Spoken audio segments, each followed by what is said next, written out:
Bien, hermanos, que el Señor les bendiga. Es un gusto saludarles nuevamente a todos. Estoy agradecido con Dios que nos haya permitido reunirnos nuevamente. La semana pasada hubo algunas ausencias, algunas bajas, pero hoy estamos nuevamente retomando ya.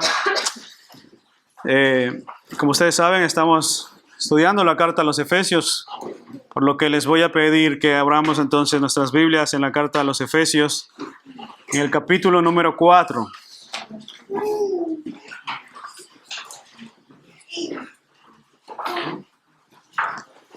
Capítulo número 4, y vamos a leer los versículos del 11 al 16. Y como ustedes saben, hermanos, estamos llevando un estudio consecutivo de la carta a los Efesios, y la semana pasada vimos los versículos anteriores, los versículos del 1 al 11. Los que tuvieron la oportunidad de mirar el sermón en YouTube, pues sabrán de lo que estamos hablando y podrán entender lo que continúa ahora. De todas maneras, si no lo vieron, les voy a ayudar. ¿Qué les parece?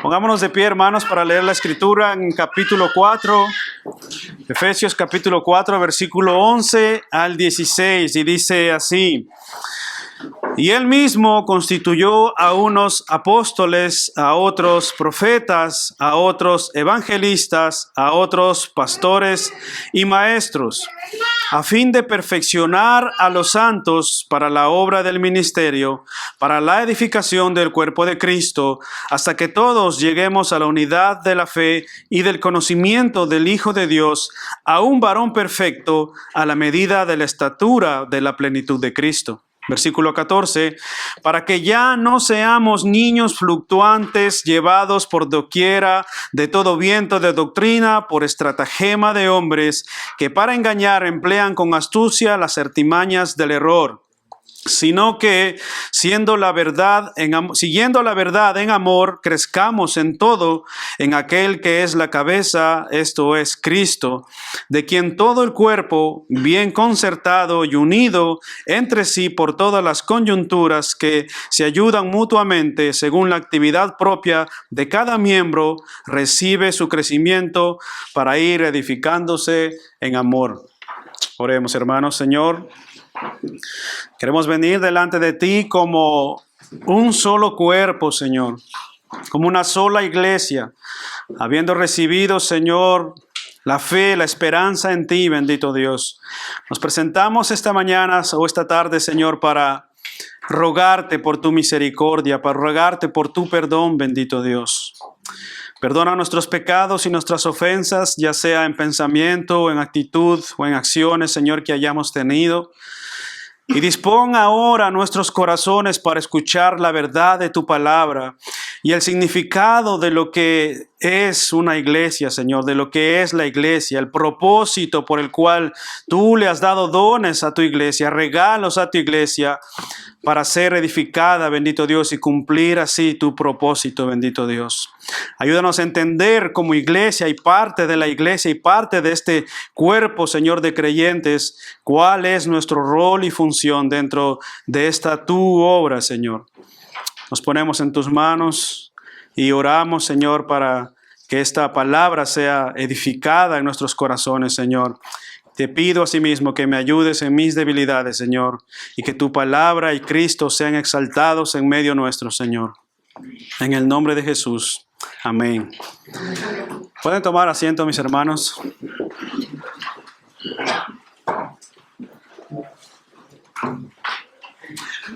Hermanos, yo sé que ya lo vieron antes el mensaje, ¿verdad? Desconectar sus teléfonos. ¿Alguien no lo ha desconectado? Pues le animo a que pueda hacerlo y así no interrumpe a los que están al lado, a los que estamos acá.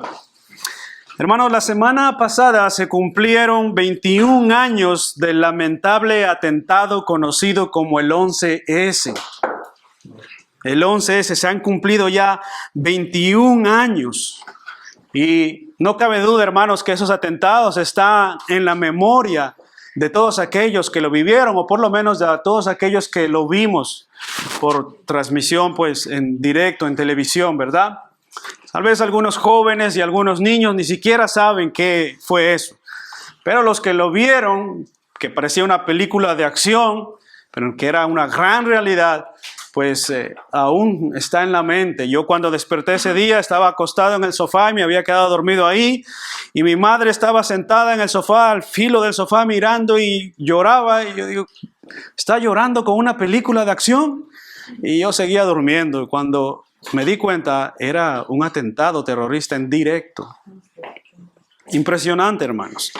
Tengo una pregunta con respecto a eso, hermanos. ¿Qué habrías hecho tú si te encontrabas ese día en el epicentro mismo del atentado? ¿Te imaginas? ¿Qué habrías hecho tú si te encontrabas ese día en el epicentro mismo de ese atentado? ¿Qué habrías hecho? No sé si ustedes sabían, pero resultaron alrededor de 2.996 muertos y más de 25.000 heridos. Un gran número de personas murió y falleció ese día. El 11S, hermanos, sigue siendo el ataque terrorista más mortífero en la historia de la humanidad.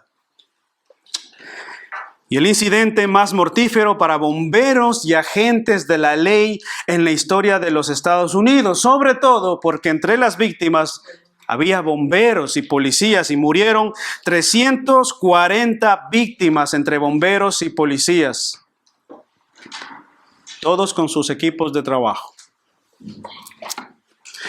Y en estos días, como se celebraba justamente un año más de ese lamentable acontecimiento, hermanos, salió una imagen donde había gente que salía corriendo de ese lugar porque estaban atemorizados, asustados de lo que estaba pasando y era normal.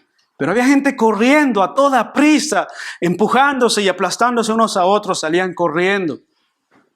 Pero había una imagen muy interesante, la de un camión de bomberos y la de policías dirigiéndose al lado contrario, dirigiéndose hacia el epicentro, dirigiéndose hacia allá. Esa gente, hermanos, ese día tenía un sentido de responsabilidad con la vocación con la que ellos habían tomado su vida. Ellos estaban cumpliendo su responsabilidad bajo la vocación que habían tomado su vida y en vez de salir huyendo de la muerte, iban directo hacia allá a enfrentar la muerte. Qué cosa tan interesante. Y tengo otra pregunta. ¿Cuál sería entonces nuestro sentido de responsabilidad? No solo, hermanos, tal vez en acontecimientos como esos, sino cuál sería o cuál es o cuál debe ser nuestro sentido de responsabilidad como una sola iglesia y como un solo cuerpo. ¿Notan, hermanos, el contraste? Estos bomberos eran un cuerpo que todos trabajaban en común con diferentes funciones, pero ellos iban ese día a cumplir su responsabilidad. Nosotros, en cambio, somos un solo cuerpo en Cristo, con una misión. Tal vez no es la de apagar fuegos, pero sí es la de ganar almas.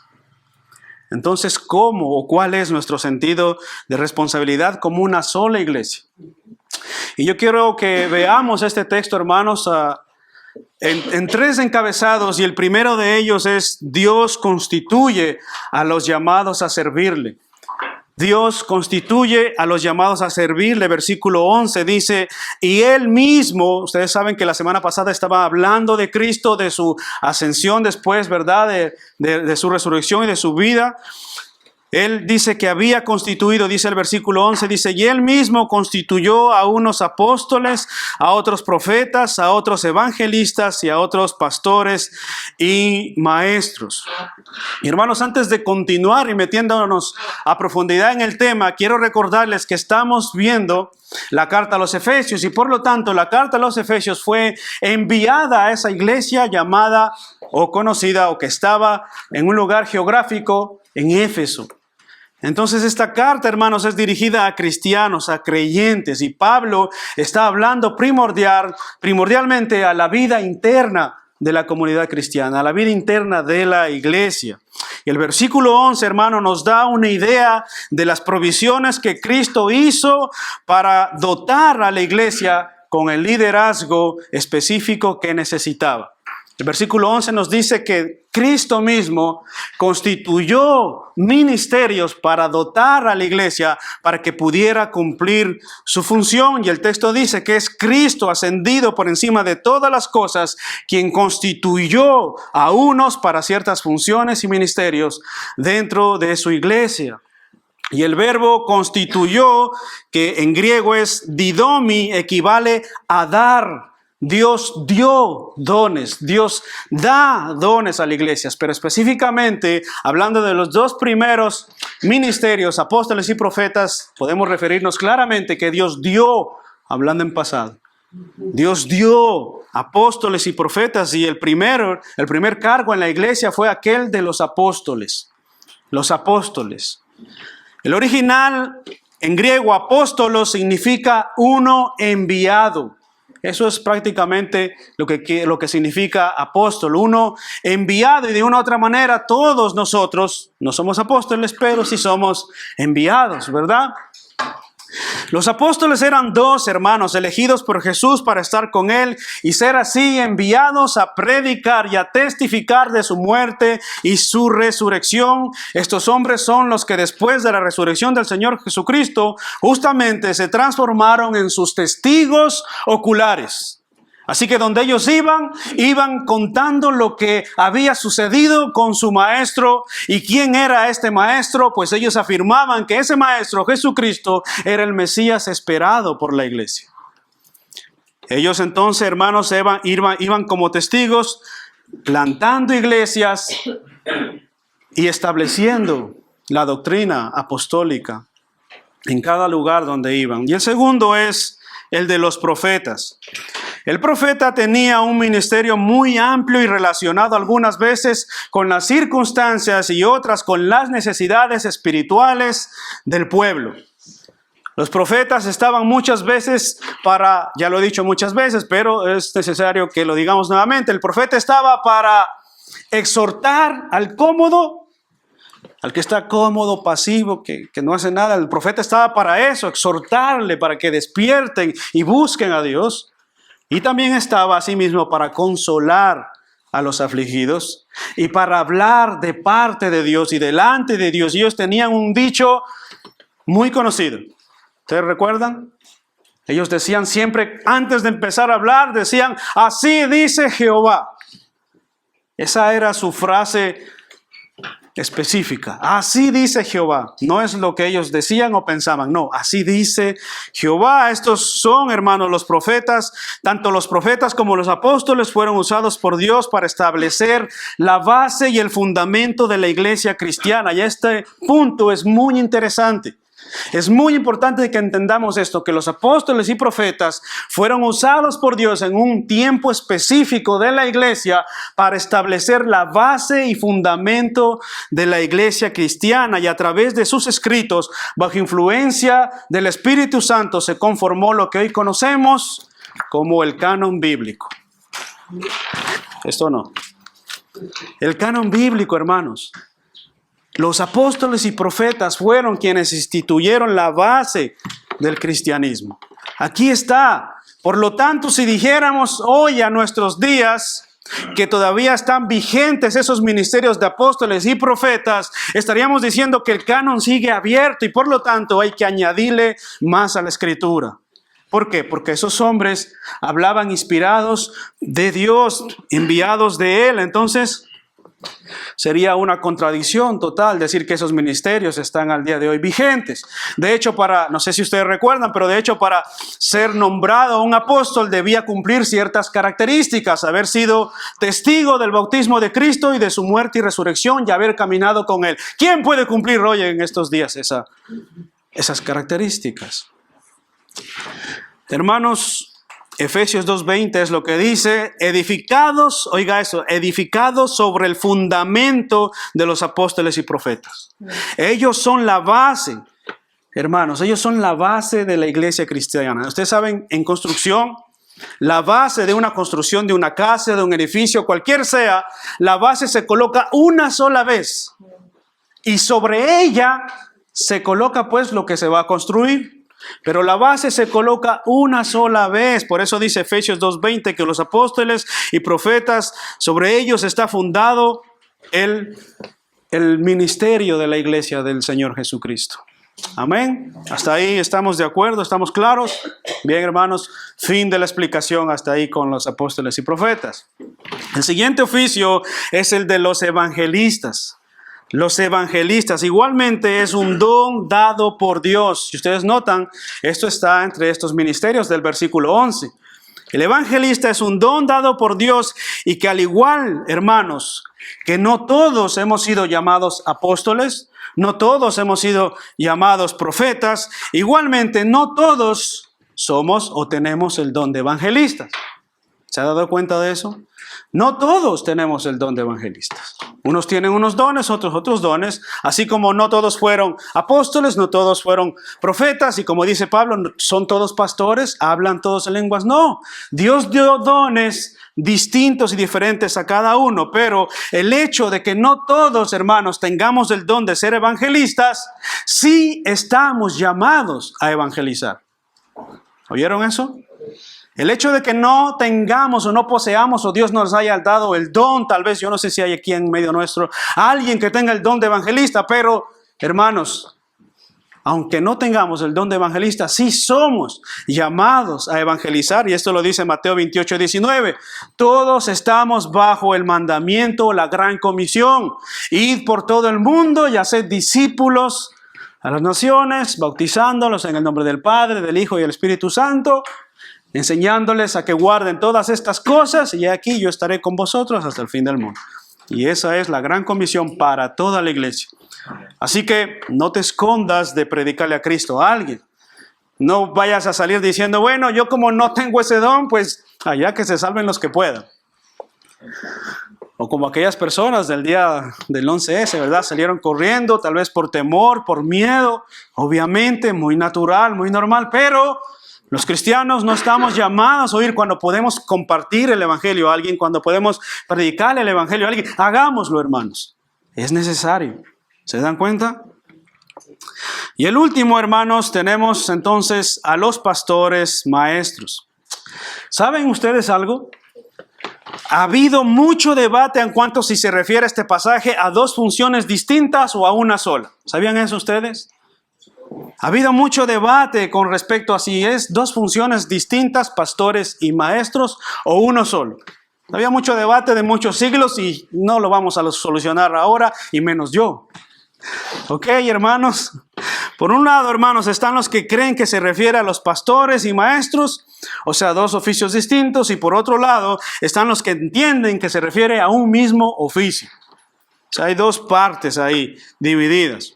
Como decía, no lo vamos a solucionar, pero sí es preciso que nosotros nos identifiquemos con una parte. ¿En cuál estamos nosotros? ¿O qué creemos nosotros como iglesia? ¿Verdad? Es necesario. A nuestro entender, hermanos, creemos que Dios ha bendecido grandemente a su iglesia con pastores maestros. ¿Oyeron eso? Con pastores maestros, ya que según este texto es un don especial. Y hermanos, entendamos algo, los dones son un regalo de Dios para la iglesia. Entonces, un pastor maestro es un regalo de Dios para la iglesia. Eso es lo que es un buen pastor, es un regalo de Dios para la iglesia, hermanos. Y creemos que es un pastor maestro también porque no todo, hermano, no todo buen maestro es pastor. ¿Ustedes sabían eso? No todo buen maestro es pastor.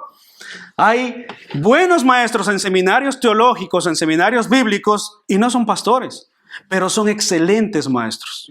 Conocen el griego, el hebreo, el arameo, la lengua bíblica, y enseñan muy bien, enseñan excelentemente, y no son pastores.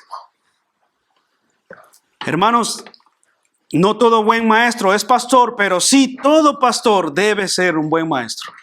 De hecho, es uno de los requisitos de 1 de Timoteo 3. Que sepa enseñar, que sepa instruir, que sepa utilizar bien la escritura.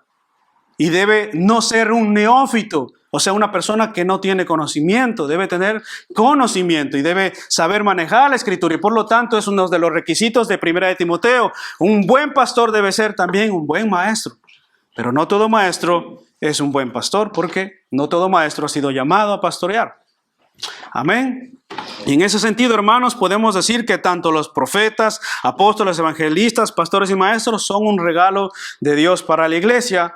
Pero oigan esto, cada uno cumplió y cumple una función específica porque tenían y tienen un propósito que lo vamos a ver en los versículos siguientes. Dios dio dones y ministerios para cumplir un propósito en específico. O sea, Dios dio regalos a la iglesia para poder cumplir un propósito en específico, hermanos. Entonces, ¿qué hemos visto hasta ahí? Ya vimos que los dones entonces fueron dados por Dios. Ahora veamos entonces el propósito de estos dones. ¿Cuál es el propósito de estos dones? En segundo lugar, entonces, el propósito de los dones, versículo 12 y 13. Lean conmigo, versículo 12 y 13. Dice, ¿para qué es el propósito? Dice ahí el 12, a fin de perfeccionar a los santos para la obra del ministerio, para la edificación del cuerpo de Cristo, hasta que todos lleguemos a la unidad de la fe y del conocimiento del Hijo de Dios, a un varón perfecto a la medida de la estatura de la plenitud de Cristo. ¿Notaron, hermanos? ¿Para qué o cuál es el propósito? Ya hemos visto los dones. Ahora Pablo va a describir el propósito por el cual Cristo dio estos dones diversos y ministerios a la iglesia. Y dice el versículo 12 que estos dones habían sido dados para perfeccionar a la iglesia, para perfeccionar o preparar a los santos para la obra del ministerio. Ahora, hermanos, perfeccionar o preparar viene del adjetivo griego artios. Y es la raíz de nuestras palabras castellanas artesano o artífice. ¿Ustedes saben lo que es un artesano? Alguien que trabaja con las manos, alguien que usa sus manos, ¿verdad? Aquellos que crean o forman con las manos cosas. Esta palabra, hermanos, también se encuentra en Mateo 4:21. Ustedes recuerdan cuando el Señor Jesús iba llamando a sus apóstoles y dice la Biblia que en Mateo 4:21 que Jesús vio a Juan y Jacobo remendando sus redes. Las estaban preparando. ¿Con qué lo hacían? Con sus manos. Ellos estaban reparando, ellos estaban perfeccionando sus redes, su herramienta de trabajo para que funcionara correctamente y así poder tener una pesca abundante. Ese era su trabajo y es la misma palabra que Pablo utiliza aquí.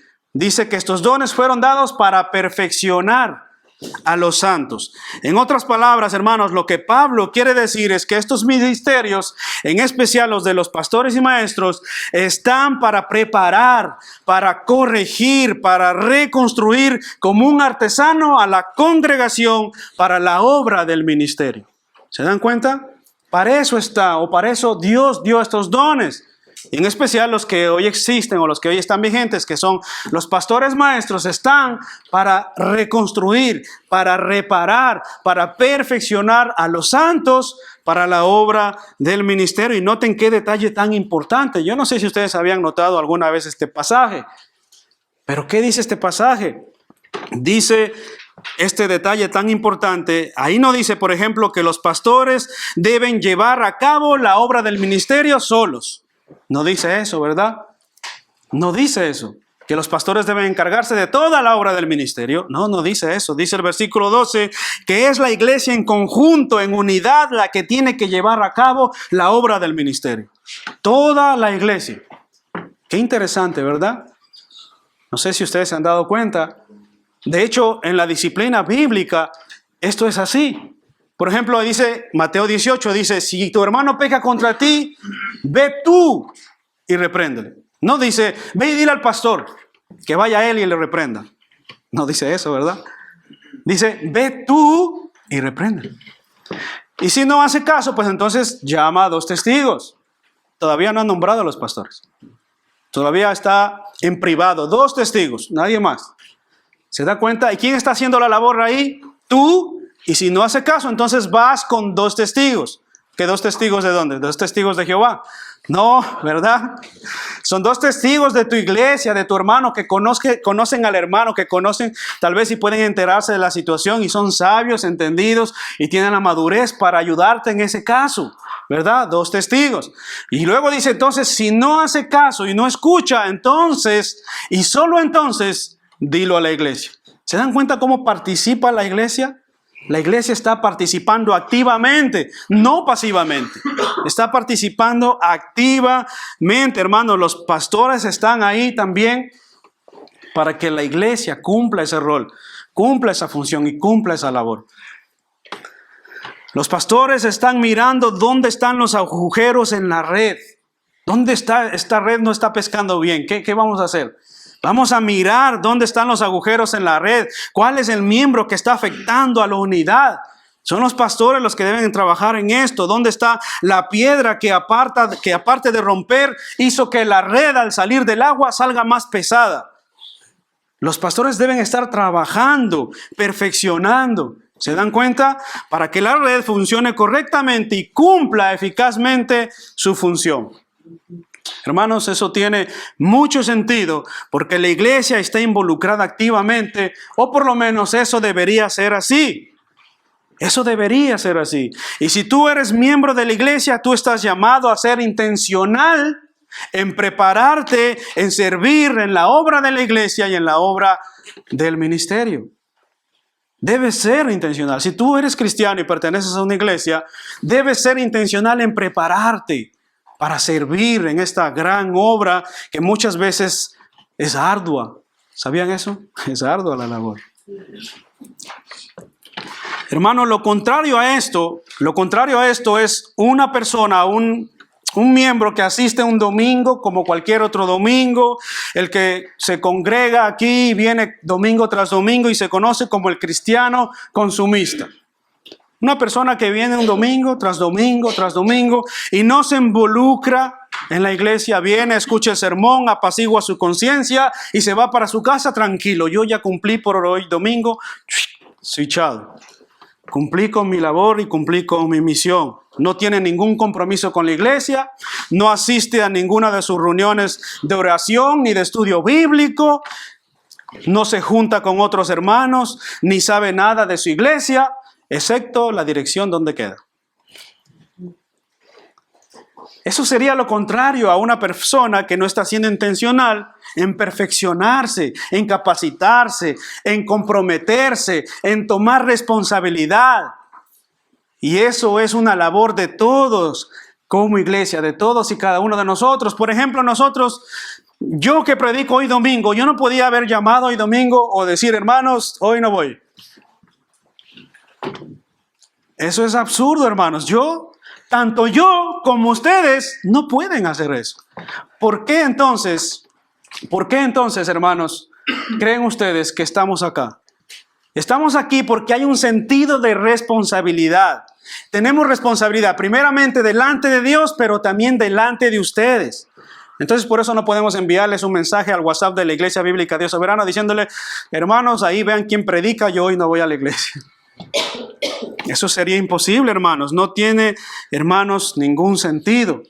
Por eso es que la iglesia necesita ser perfeccionada y trabajar en comunidad. Primera de Tesalonicenses 3:10 dice, orando de noche y de día con gran insistencia.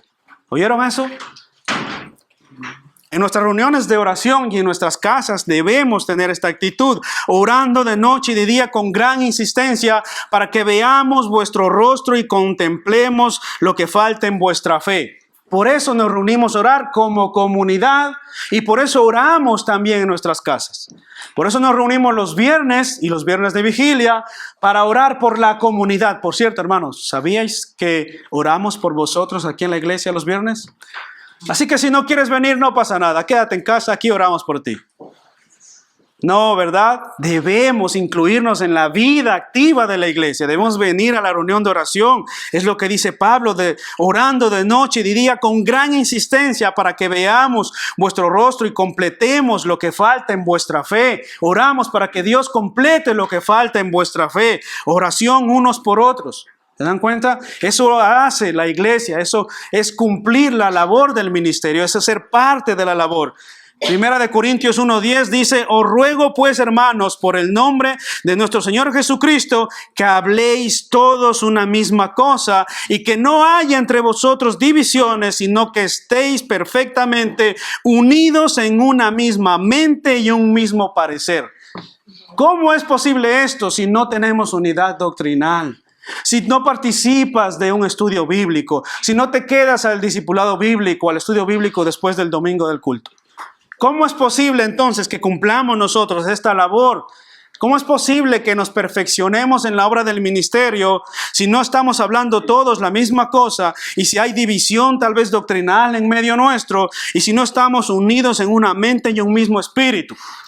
Si los versículos anteriores, capítulo 4, versículo 7 es lo que dice: hemos sido llamados por un solo Dios, una sola fe, una esperanza y un solo Cristo y un solo Espíritu. Entonces todos hemos sido unidos en Cristo en unidad. Entonces, por lo tanto, debemos crecer igualmente en conocimiento de nuestro Señor Jesucristo. Gálatas 6:1 dice: hermanos, si alguno fuese sorprendido en alguna falta, a vosotros que sois espirituales, restauradle con espíritu de mansedumbre. Si ven cómo la iglesia es llamada a poner por obra, a perfeccionarse unos a otros. Si alguno fuere sorprendido en alguna falta, no lo publique en Facebook. Si alguno fuere sorprendido en alguna debilidad, no lo pongas en tu muro.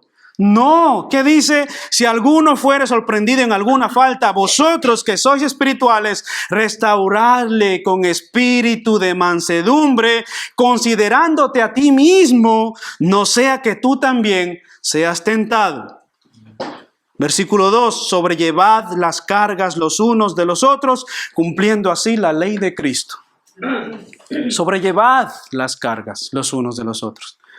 ¿Y quién debe hacer esta labor? ¿Los pastores solos? ¿Los líderes de la iglesia solos? No, esta es una labor que debe ser perfeccionada, que debe ser llevada a cabo por toda la iglesia. Y si la iglesia, hermanos, esta es la vida de la iglesia, funcionando como iglesia, como un cuerpo vivo que se va perfeccionando para la obra del ministerio, para la edificación mutua, para la edificación comunitaria de la iglesia. Esta es la vida de la iglesia. ¿Qué dice el versículo 13? Para que todos lleguemos a la unidad de la fe. Ese es el propósito.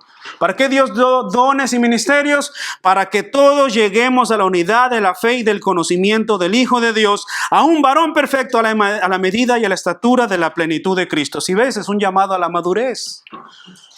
Para que llegues a la plenitud de Cristo, para que llegues al conocimiento del Hijo de Dios. Por ejemplo, una persona nueva que se va acercando, ¿qué debería hacer la iglesia? Ayudarle para que esa persona vaya creciendo en el conocimiento del Hijo de Dios, a la estatura de un varón perfecto, a la medida y a la estatura de la plenitud de Cristo. Es ahí que todos debemos dirigir. Uno no debe estar ahí para llevarlo a uno, sino a Cristo. ¿Se dan cuenta, hermanos?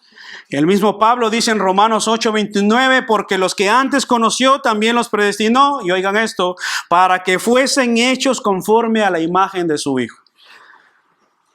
Por eso están los dones dentro de la iglesia. Por eso hay dones y diversidad de dones dentro de la iglesia, para que todos fuésemos hechos conforme a la imagen de su Hijo Jesucristo, para perfeccionar a Cristo en nosotros. Así que en conclusión, hermanos, de este punto ya hemos visto entonces los dones o ministerios. Hemos visto el propósito de los ministerios, que es conformarnos a la estatura del varón perfecto para llevar a cabo la obra del ministerio. Veamos ahora en tercer y último lugar el objetivo de la iglesia como un solo cuerpo. El objetivo de la iglesia como un solo cuerpo. Versículo 14 al 16, léanlo conmigo. ¿Qué dice el versículo 14 al 16? Ya vimos el propósito, veamos entonces ahora el objetivo, versículo 14. Para que ya no seamos niños fluctuantes, llevados por doquiera de todo viento de doctrina, por estratagema de hombres que para engañar emplean con astucia las artimañas del error, sino que siguiendo la verdad en amor, crezcamos en todo en aquel que es la cabeza, esto es Cristo, de quien todo el cuerpo, bien concertado y unido entre sí por todas las coyunturas, que se ayudan mutuamente según según la actividad propia de cada miembro, recibe así su crecimiento para edificar o edificándose en amor. Hermano, es interesante esta figura que aquí utiliza Pablo, la figura de un niño, después de hablar del propósito de la iglesia y de avanzar en la madurez a la estatura del varón perfecto, que es Cristo. Es interesante el contraste que hace Pablo, ¿verdad? ¿Cuál sería lo contrario de madurez? Pues la inmadurez. Y Pablo utiliza aquí la figura de un niño. ¿Por qué hace eso, Pablo, hermanos? Podemos preguntarle, Pablo, ¿por qué hiciste eso? ¿No les ha pasado que alguna vez, me incluyo, ¿no les ha pasado algunas veces que actuamos como niños? Somos adultos, ¿verdad? Y una vez utilicé esta ilustración por referirme a algo breve. Ustedes han visto a unos niños jugando, ¿verdad? Están jugando los niños y de pronto el uno le quita un auto al otro y el otro le sigue a pegarle porque le quitó el auto y se pelean un momento y gritan, ¡ah! ¿Verdad? Y uno va, ¿qué pasó, Juanito? No, que Pepito me pegó y me quitó el auto. Y, bueno, tranquilo, no pasa nada, préstale un momento, yo te doy otro auto más grande, mira. El niño coge el auto y luego siguen jugando como si nada pasara. Pero ¿qué hacemos los adultos cuando surge un conflicto en medio nuestro? ¿Tomamos el auto y seguimos jugando? ¿O tomamos el auto y cada quien se va para su lado y por su casa? ¿Qué hacemos los adultos? Hermanos, Pablo utiliza esta ilustración de un niño justamente porque los niños se caracterizan por pelear defendiendo asuntos de poco valor o sin sentido. Y muchas veces nos vemos embarcados en eso. Los niños se caracterizan por defender sus propios intereses personales y egoístas. En otras palabras, actúan naturalmente como niños y muchas veces nos vemos involucrados en eso. En vez de preocuparnos de crecer a la estatura del varón perfecto, a la medida de la estatura de Cristo, nos hemos involucrado en asuntos sin sentido. Y hermano, esto no le pasa a la iglesia en Marte. Esto le ocurre a la iglesia actual y aquí en esta congregación. Puede que nos pase a todos y cada uno de nosotros. Por eso dice la Escritura en Gálatas, mira que no andes como que si a ti no te pudiera pasar o como que si a ti no te ha pasado. No, también nos pasa. O sea que de manera que cuando predicamos la Biblia o predicamos la palabra nos incluimos porque todos estamos bajo ella. Nadie se escapa, hermanos. Primera de Corintios 13:11 dice, cuando yo era niño, hablaba como niño, pensaba como niño y juzgaba como niño. Mas cuando ya fui hombre, dejé lo que era de un niño. Primera de Corintios 13 se encuentra en un contexto específico donde los corintios, hermanos, se peleaban por quién tenía el mejor don. Y Pablo los hace ver como niños y les dice esto. Corintios, cuando yo era niño, hablaba como un niño y pensaba como un niño y juzgaba como un niño. Pero ha llegado el tiempo de la madurez. Ha llegado el tiempo de crecer. Ha dejado el tiempo de dejar de ser niño. En cuanto al conocimiento de Dios, en cuanto a la actitud cristiana, en cuanto a tu vida de compromiso para con tu iglesia. Versículo 14 dice, para que ya no seamos niños fluctuantes. Niños fluctuantes. ¿Qué significa fluctuante? ¿Qué significa fluctuante? ¿Te lo he preguntado alguna vez? Fluctuante no se refiere a flauta. No se refiere a eso. Fluctuante, hermanos, es moverse sobre las aguas siguiendo el movimiento de las olas. Eso es lo que significa fluctuante. Fluctuante es moverse sobre las aguas, siguiendo el movimiento de las olas, movido como un niño por cualquier circunstancia, sin sentido y sin razón madura. Y eso es lo que Pablo está llamando la atención y exhortando a la iglesia de Éfeso a que no viviera de esa manera, que no viviera como niños fluctuantes, movidos por las circunstancias, movidos por las emociones. No, sino que les está llamando a que tengan convicciones maduras. ¿Se dan cuenta? Con respecto a la actitud con la que los efesios debían tener, hermanos, Pablo les dice que deberían ser maduros a la estatura del varón perfecto. Él es la medida. Él es la medida. ¿Por qué Pablo pone a Cristo como la medida, a la estatura de la plenitud de Cristo como el varón perfecto? ¿Por qué? ¿Saben por qué? Simple, porque ninguno de nosotros completamos esa medida. Porque si no hubiera dicho, lleguen a la estatura del varón perfecto fulano de tal en vuestra congregación. No, porque ningún hombre, hermanos, es capaz. Pocos se han atrevido a decir, imitadme a mí, como yo imito a Cristo. Solo Pablo, hermanos. Solo Pablo tenía esa capacidad de decir eso. Pero es un llamado a la iglesia que debemos hacerlo, y esa actitud que debía tener lo hace en base, hermanos, a lo que dice el versículo 15. Esta actitud de madurez, de crecimiento a la estatura del varón perfecto lo hace en base al versículo 15. Léanlo conmigo para que descubran en base a qué es que Pablo está diciendo estas cosas. Versículo 15, ¿qué es lo que dice el versículo 15? Dice, sino que siguiendo la verdad en amor, crezcamos en todo en aquel que es la cabeza, esto es Cristo. ¿Se dieron cuenta de algo tan interesante aquí? Pablo les dice, siguiendo la verdad en amor. ¿Qué significa eso? Que para crecer, hermanos, según Cristo, esta era una manera segura de una conducta como la de Cristo. Contrario a los desvaríos del carácter de un niño, Pablo nos dice que debemos seguir la verdad en amor. Debido al peligro constante de ser, hermanos, sectarios, duros o manipuladores, los líderes o legalistas incluso, Pablo aquí hace un equilibrio. Los líderes de la iglesia o los pastores, al momento de perfeccionar a los santos para la obra del ministerio, Pablo les dice, no deben solo hablar solo de la verdad desligada del amor. No, sino que dice seguir la verdad en amor. ¿Se dan cuenta? Debido al peligro constante de no caer como sectarios, duros, manipuladores de la iglesia o legalistas, el apóstol les recordó el método, la verdad en amor. ¿Por qué esto es tan importante? La verdad en amor, porque la verdad sin amor por sí sola se presta a la censura, a la condena y al legalismo. ¿Oyeron eso? La verdad sin amor por sí sola se presta a la censura, a la condena y al legalismo. Pero igualmente el amor por sí solo puede olvidar la verdad. ¿Escucharon eso? Igualmente el amor por sí solo olvida la verdad. Entonces, como iglesia necesitamos tener unidad doctrinal, unidad en común, ¿verdad? Pero debe ser seguida en amor, en base a la verdad.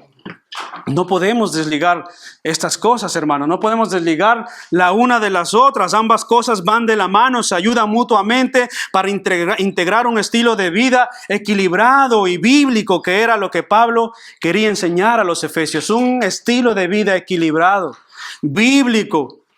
Capítulo 4, versículo 15 dice, sino que siguiendo la verdad en amor, crezcamos en todo aquel que es la cabeza, esto es Cristo. ¿Se dan cuenta? No podemos entonces desligar la verdad del amor, ni tampoco ligar el amor de la verdad, ¿verdad? El viernes que conversábamos con los hermanos en la oración, les ponía un ejemplo de esto y decíamos, es como si en la iglesia llega una persona que está enseñando herejías. Por ejemplo, una herejía, Cristo no es Dios, es solo una creación más de Dios.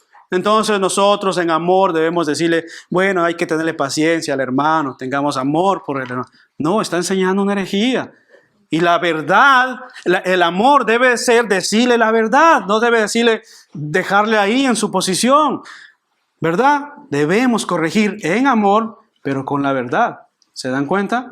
Pero en amor es un equilibrio, hermanos, un equilibrio. El apóstol termina este pasaje, hermanos, acerca de los procedimientos que hacen funcionar y crecer a la iglesia con un versículo muy ilustrativo, el versículo 16, para describir cómo los cristianos han de amarse y edificarse en base a la verdad y el amor bíblico de manera práctica. Versículo 16, ¿qué dice?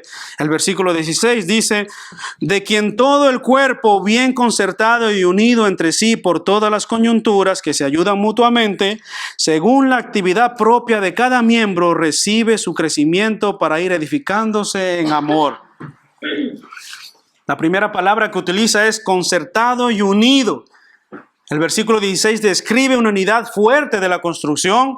Cada una de sus partes está amarrada con hierro fundido en concreto para que el edificio sea una sola pieza, sólido y firme.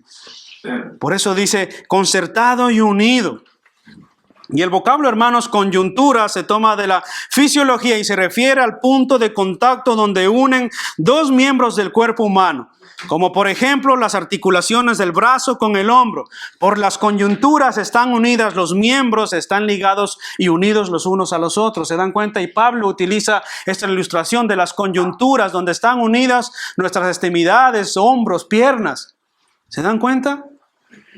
Y él utiliza esto, hermanos, para referirse a que estamos ligados los unos a los otros. En pocas palabras, os necesitamos o nos necesitamos los unos a los otros.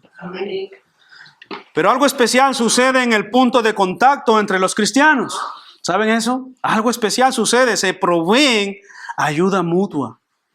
Se proveen ayuda mutua. Literalmente se suministran y abastecen mutuamente. Los cristianos en una sola iglesia, en una sola congregación, se suministran ayuda y se abastecen mutuamente. Esto es como en el matrimonio. ¿Ustedes saben cómo pasa en el matrimonio? Bueno, los matrimonios, harán un matrimonio pues normal, ¿no? Un matrimonio básico. ¿Qué pasa en el matrimonio? Pues los esposos y las esposas proveen ayuda mutua, ¿verdad? Ambos contribuyen para el bien de la familia, para el crecimiento de los hijos, para la manutención de la casa. Ambos contribuyen y trabajan. Ambos abastecen el hogar, el amor, la crianza, la educación. Ambos abastecen, ¿verdad? Los miembros del cuerpo de Cristo son interdependientes los unos de los otros como una familia. A eso estamos llamados, hermanos, depender los unos de los otros para subsistencia común, como un cuerpo. ¿Se dan cuenta? Como los intestinos mismos del cuerpo. De hecho, Pablo utiliza esa ilustración en Corintios, ¿verdad? Es verdad que hay diferentes intestinos dentro, ¿verdad? Diferentes, se me va la palabra, órganos, hay diferentes órganos. Cada uno tiene su propia función, ¿verdad? El pulmón no puede ser corazón y el corazón puede ser hígado, pero cada uno sirve vitalmente para el bien de uno, ¿verdad? Y así nos compara Pablo justamente, hermanos, como miembros los unos de los otros. Somos órganos vivos. Aquí hay pulmones, corazones, hígados, ¿verdad? Vete la cara, tal vez un poco tienes. Algunos tenemos cara de hígado, hermanos. Así que ahora, hermanos, ¿cómo se ve esto en la vida de la iglesia de manera práctica? ¿Cómo se ve esto en la vida de la iglesia de manera práctica? Aterricemos ahora este pasaje para ir cerrando. ¿Cómo se ve esto de manera práctica en la vida de la iglesia? Por ejemplo, los miembros de una iglesia se suministran alimento espiritual. Y con esto no estoy diciendo que no haya alimento material o físico, obviamente. Pero los miembros de una iglesia se suministran alimento espiritual, apoyo, ánimo emocional, ayuda material, servicios prácticos, exhortación y orientación. Eso es lo que todos como una comunidad, como una sola iglesia suministramos los unos a los otros. Así que ¿está siendo tal vez de apoyo a alguien? Hermano mío, ¿está siendo de apoyo? O hermana, ¿está siendo de apoyo a alguien? ¿Está siendo de ánimo emocional a alguien tal vez? ¿Estás ayudando con ayuda material a alguien? ¿Has hecho servicios prácticos a tus hermanos en la iglesia? ¿Te has tomado el tiempo de exhortar tal vez a algún hermano que está pecando? Y exhortar suena fuerte, pero exhortar quiere decir restaurar. ¿Te has ocupado el tiempo? Orientar, instruir, discipular. ¿Cómo estamos trabajando en esto como comunidad, como iglesia? Los miembros de una iglesia están unidos espiritualmente en la vida cotidiana. Cada uno debe estar en contacto con sus hermanos. Cada uno debe estar en contacto con sus hermanos. De vez en cuando un mensaje, de vez en cuando una llamada, ¿verdad? Cuando un cristiano está en una comunicación uno con otro, debe servir al otro según la necesidad que tiene. Es intencional, es una práctica intencional los unos con los otros. Nos vemos cada domingo en la iglesia y en reuniones entre semana. Estamos juntos tal vez en grupos de estudios bíblicos o en discipulado, ¿verdad? O estamos juntos en la oración, hablamos por teléfono, nos encontramos tal vez para tomar un café o tal vez trabajamos juntos. Esa es la vida práctica de la iglesia, la vida cotidiana de la iglesia. Estamos unos a otros unidos, ¿verdad? En cada oportunidad debemos ser sensibles a las necesidades de los demás. Por eso debemos estar caminando cerca del Señor. Cada uno debe poder sacar de las reservas espirituales que hay en su vida. Cada uno debe poder sacar de las reservas espirituales que hay en su vida. Esta semana compartía con mi esposa y un hermano en su casa y fue un agradable y hermoso momento porque compartíamos mutuamente de las necesidades espirituales que tenemos cada uno. Y cada cristiano está llamado a hacer esto, hermanos, es decir, las reservas de consuelo, de conocimiento, de dones, de talentos, de experiencias o de bendiciones materiales o espirituales. Estás llamado a compartir con tu hermano que está sentado a tu lado. Bueno, si estás en familia, eso suele pasar, pues si eres madre, hija, pues, o esposo, esposa, ¿verdad? Este es el ministerio, hermano, recíproco dentro del cuerpo de Cristo. Y a la final del versículo 16, Pablo afirma que en esta manera los creyentes van creciendo, siendo edificados mutuamente, pero la motivación para este proceso o la ayuda mutua es la verdad en amor, como el ejemplo de Cristo. La verdad en amor, el amor de Cristo. Si ustedes leen este pasaje, hermanos, o este texto, hermanos, se menciona 5 veces al Hijo de Dios, a Jesucristo. 5 veces se menciona en el 13, en el 14, en el 11. 5 veces se menciona a Cristo y es en base a su amor. Ahora, ¿qué es el amor? Mucha gente, ¿verdad? Se pregunta muchas veces, ¿qué es el amor? De hecho, hermanos, hay parejas que suben a su muro, a su historial tal vez, o no sé, alguna vez o en alguna ocasión le dedicaste 1 Corintios 13 a tu amada o a tu amado, ¿verdad? Tal vez alguna vez, acompáñenme ahí a 1 Corintios 13, versículo 4, hermanos, en adelante. Tal vez en alguna ocasión le dedicaste estas palabras a tu esposa o a tu esposo, hermano, y cuando leemos este pasaje, muchas veces se escucha una expresión como suena lindo, es muy bonito, es romántico este pasaje, es muy romántico y parece a simple vista que fuera así.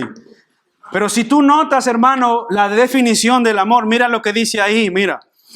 El amor es sufrido, es benigno, el amor no tiene envidia, el amor no es jactancioso, no se envanece, no hace nada indebido, no busca lo suyo, no se irrita, no guarda rencor, no se goza en la injusticia, mas se goza de la verdad, todo lo sufre, todo lo espera, todo lo soporta. El amor nunca dejará de ser. Entonces Pablo nos llama a la unidad práctica, a la unidad bíblica de la verdad en amor, pero no el amor según tú, ni según yo, ni según el amor romántico filosófico, no, sino según el amor, según Cristo, según su carácter. Por eso somos llamados a la estatura del varón perfecto. Y esto, el amor aquí descrito, nos habla claramente de la persona de Jesucristo. Así que estos versículos puede ser que te sonaron en alguna vez románticos y bonitos para dedicárselo a tu pareja, pero no tiene nada que ver con eso, hermano. Porque oye como dice el texto, el amor es sufrido. O sea que de una u otra manera, amar a tu hermano te va a llamar al sufrimiento o te va a costar el sufrimiento. ¿Oyeron eso? El amor es sufrido, es benigno, el amor no tiene envidia. O sea, los hermanos unos a otros no se envidian. El amor no es jactancioso, los hermanos no deben ser jactanciosos el uno con el otro, no debe envanecerse, o sea, no debe acabarse. No hace nada indebido el uno contra el otro, no busca lo suyo propio, no se irrita y no guarda rencor. Los hermanos en una sola iglesia no guardan rencor los unos con los otros, no se irritan los unos con los otros, se edifican en amor y en gracia y en verdad. No se gozan de la injusticia, ellos se gozan de la verdad.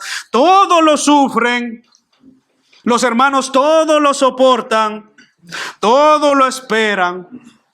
Ese es el llamado a la iglesia. Ese es el llamado al carácter cristiano. Ese es el llamado al carácter de Cristo, hermanos. A que como iglesia podamos vivir en comunidad de esta manera. Todo lo sufren, todo lo esperan. ¿Somos así nosotros, hermanos? Todo lo sufrimos, todo lo soportamos. No somos fantasiosos, no somos envidiosos, no hacemos nada indebido. Somos sufridos por nuestros hermanos. ¿Se dan cuenta cuánto tenemos que aprender, hermanos, a ser iglesia? Esto es la iglesia. Debemos aprender verdaderamente a ser iglesia, no según pensamientos o concepciones personales, sino según la Biblia. ¿Qué dice Dios acerca de la iglesia? En conclusión, mis hermanos, para ir finalizando, permítanme resumir un poco brevemente Efesios 4, del 11 al 16, que nos enseña básicamente cómo debe funcionar la iglesia. Dice que todo comienza con Jesucristo, quien dio dones necesarios a la iglesia. Ellos han de cumplir su responsabilidad de entrenarse, equiparse o equipar a los miembros de la iglesia, a los santos para la obra del ministerio. Y los miembros han de hacer la obra del ministerio. En otras palabras, toda la iglesia trabaja en unidad. Toda la iglesia trabaja como un solo equipo, cumpliendo como un solo cuerpo nuestro sentido de responsabilidad, no como bomberos que no apagan fuego. Ustedes han visto de qué sirve, ¿verdad?, un cuartel de bomberos donde nunca hay incendios. ¿O de qué sirve ser médico si nunca sanas enfermos? De la misma manera, ¿de qué sirve ser cristiano si nunca le predicamos el evangelio a alguien, si nunca estamos discipulando a alguien, si nunca estamos compartiendo la verdad en amor de Cristo? ¿Verdad? ¿De qué sirve entonces, hermanos? Debemos tener un sentido de responsabilidad como los bomberos y policías de aquel día del 11S cumplieron su llamado y su labor trabajando en equipo para salvar a otros aún a pesar de la muerte. Y ese es nuestro llamado como iglesia, a trabajar unidos, en equipo, unidos por las coyunturas, unidos todos. Y entonces podemos decir gracias a Dios por su plan perfecto. Gracias a Dios por su iglesia y gracias a Dios por su palabra, hermanos. Pues ahora cada uno de nosotros debe obedecer el plan de Dios y manifestarlo a su prójimo. ¿Se dan cuenta? Y quisiera animarles, hermanos, en especial a la iglesia, animarles a que podamos pensar, reflexionar sobre lo que hoy hemos escuchado, lo que hoy hemos aprendido. Date el tiempo de escucharlo entre semana. Date el tiempo, hermano, de escuchar entre semana el sermón para que te ayude y te refresque. ¿Cuál es tu rol y cuál es tu posición? ¿Qué rol estás realizando? ¿Qué estás haciendo para la edificación mutua del cuerpo de Cristo? ¿Qué estás haciendo? Mírate a ti mismo, evalúate, hermano. Examínate si estás andando en la fe que salva o de pronto estás solamente pasando como turista por aquí. Examinémonos, hermanos, examinémonos si estamos en la fe que salva. Y asimismo, si no has sido todavía incluido a la iglesia de Cristo, a la fe que salva, te animo hoy a que ores ahí donde estás y puedas asimismo recibir el perdón de tus pecados. En una ocasión, cuando el predicador terminó el sermón, le preguntaron a una viejita que iba saliendo de la iglesia, una señora que pasaba, le dijeron, ya se acabó el sermón. Y la viejita le dijo, sí, el sermón ya se acabó, ahora me toca vivirlo. ¿Se dan cuenta? Y eso es lo que debemos hacer como iglesia. El sermón ya se acabó, ahora nos toca vivirlo como iglesia. Amén. ¿Qué les parece si oramos, mis hermanos?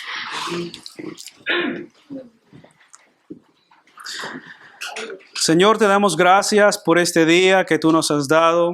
Te damos gracias por tu palabra. Te damos gracias por el equilibrio y la sabiduría que tú nos muestras en tu palabra, Señor. Gracias por tu amor, gracias por tu cuidado. Gracias por proveernos de tu palabra. Ella es nuestra luz, ella es nuestra guía, Señor. Gracias por permitirnos predicar tu palabra, estudiar tu palabra versículo a versículo, Señor, libro por libro. Gracias, Dios, porque tú has sido bueno con nosotros. Te rogamos ahora pues que nos ayudes a poner, Señor, por obra lo que hemos escuchado, que podamos servir, Señor, como una sola iglesia, que podamos vivir en comunidad como una sola iglesia, que podamos trabajar, Señor, y servir para tu obra como una sola iglesia, Señor. Unidos en base a la verdad y al amor de tu palabra, Señor. Unidos en base al carácter de Cristo, bendito Dios. Como un solo cuerpo, Señor. Te lo pedimos y te lo rogamos en el nombre de Jesús. Amén.